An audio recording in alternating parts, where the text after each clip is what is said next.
Assalamualaikum warahmatullahi wabarakatuh. Di sini saya akan mempresentasikan tentang studi kelayakan bisnis Donat.me. Kami dari kelompok 3 yang beranggotakan Helinda Dwi Nur Alam, Fetri Anawati, Indrawati, Rizka Putri Istiqomah, dan Nurul Habibah. Studi kelayakan bisnis.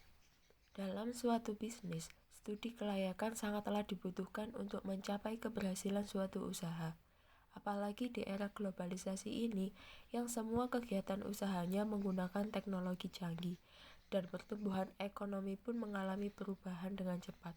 Sebagai pebisnis, memutar otak menyajikan suatu produk yang berbeda dan memiliki inovasi agar mampu menarik perhatian konsumen. Donat.me. Semakin maju teknologi masyarakat, lebih berhati-hati memilih makanan. Donat.me menghadirkan produk dengan bahan kualitas tinggi dan disajikan berbagai varian rasa sebagai cemilan maupun pengganti sarapan.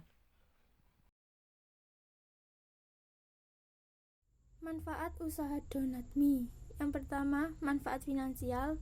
Dengan adanya usaha ini diharapkan dapat memberikan keuntungan. Yang kedua, manfaat sosial. Yang pertama, manfaat sosial bagi pemilik usaha Donat.me diharapkan dapat berkembang dan bisa membuka cabang. Yang kedua, manfaat sosial bagi masyarakat dapat memudahkan masyarakat dalam memilih cemilan. Tujuan usaha Donat.me. Yang pertama, mendapatkan keuntungan secara maksimal. Yang kedua, menciptakan lapangan kerja baru. Yang ketiga, mengajak masyarakat hidup sehat. Dan yang terakhir, memperoleh kepercayaan yang optimal dari konsumen. Pihak-pihak yang terkait dalam melaksanakan bisnis. Yang pertama, General Manager oleh Fetri Anawati yang bertugas merumuskan kebijakan untuk meningkatkan reputasi dan kemajuan bisnis dan mengatur dan memimpin jalannya operasional. Selanjutnya, Divisi Pemasaran oleh Indrawati yang tugasnya memproduksi materi pemasaran dan promosi dan memantau dan mengelola media sosial. Selanjutnya, Divisi Teknik dan Teknologi oleh Rizka Putri Istiqomah yang tugasnya membuat akun media sosial serta mendaftarkan produk ke berbagai aplikasi marketplace.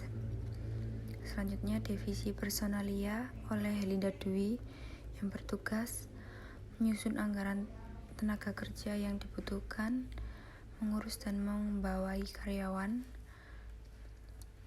Yang terakhir, Divisi Keuangan oleh Nurul Habibah yang bertugas membuat dan menyusun laporan tentang kondisi keuangan usaha bisnis dan melakukan pengaturan administrasi manajemen keuangan di dalam usaha bisnis. Untuk selanjutnya ada aspek pasar. Aspek pasar ada dua, yaitu permintaan dan penawaran.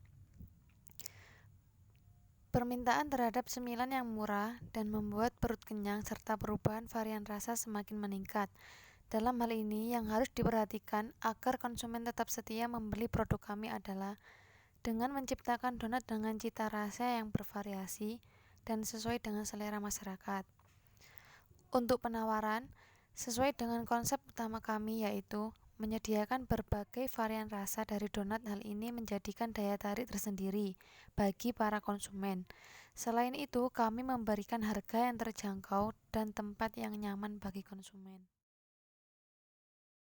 Untuk selanjutnya, aspek pemasaran. Aspek pemasaran dibagi menjadi dua. Yang pertama, aspek bauran pemasaran kontemporer yang terdiri dari produk. Produk yang ditawarkan dalam usaha ini adalah donat. Upaya untuk memperlancar pemasaran produk di sini, kami terus mengembangkan produk yang berkesinambungan dengan tidak mengurangi rasa dan kualitas produk itu sendiri. Selanjutnya, harga. Harga yang ditawarkan dalam usaha donat mampu bersaing dengan produk sejenis yang ada di pasar. Banyak pebisnis yang berlomba dalam menawarkan produk donat dengan harga yang murah tapi dengan kualitas yang kurang baik, Sehingga kami mempunyai peluang untuk menjadikan usaha ini dengan memberikan harga relatif murah namun kualitas tetap terjamin. Selanjutnya tempat usaha yang kami rintis yaitu di pusat kota agar konsumen dapat dengan mudah mengakses tempat usaha kami. Selanjutnya target pasar kami yaitu dari semua kalangan mulai dari anak-anak sampai orang dewasa. Promosi. Untuk promosi, Donat.me melakukan promosi melalui mulut ke mulut dengan bercerita dengan teman atau keluarga untuk mempromosikan usaha ini, sehingga secara tidak langsung masyarakat dapat mengetahui usaha kami. Selain itu, kami juga menggunakan media internet seperti Facebook, Instagram, dan WhatsApp untuk mempromosikan di e-commerce. Selanjutnya orang. Beberapa elemen SDM yang terkait di dalamnya yaitu yang pertama distributor. Agar usaha ini dapat bertahan dan berjalan dengan baik, kami melakukan kerjasama dengan distributor bahan baku sehingga bahan-bahan dari Donat mudah didapatkan dengan harga di bawah pasaran.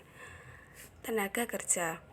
Dalam usaha ini, kami tidak memerlukan sumber daya manusia dengan gelar sarjana, karena gelar tidak menentukan baik tidaknya pemikiran, akan tetapi yang diperlukan adalah orang yang mau bekerja secara tekun, kerja keras, dan orang yang kreatif. Yang ketiga, pelaku usaha. Kami memiliki kerjasama yang baik dengan pelaku usaha lainnya, karena dengan kerjasama tersebut usaha kami akan ikut mendapat nama baik di mata masyarakat. Selanjutnya, proses. Analisa ini mencatat mengenai segala jenis aktivitas dan kendala apa saja yang dapat menghambat kelancaran usaha Donat.me, serta menampung kritik dan saran dari pelanggan akan sangat mendukung kemajuan usaha kami. Selanjutnya, aspek pemasaran yang kedua yaitu aspek strategi pemasaran yang terdiri dari segmentasi. Segmentasi pasar memiliki arti yaitu membagi pasar menjadi beberapa kelompok pembeli, berbeda kelompok pembeli yang mungkin memerlukan produk atau marketing mix yang berbeda pula. Yang kedua, targeting. Targeting adalah melakukan evaluasi keaktifan setiap segmen yang kemudian memilih salah satu atau lebih segmen pasar untuk dilayani. Target dari usaha kami mencakup semua kalangan dari anak-anak hingga orang dewasa. Yang terakhir, positioning. Penentuan posisi pasar dilakukan setelah menentukan segmen mana yang akan ditempati.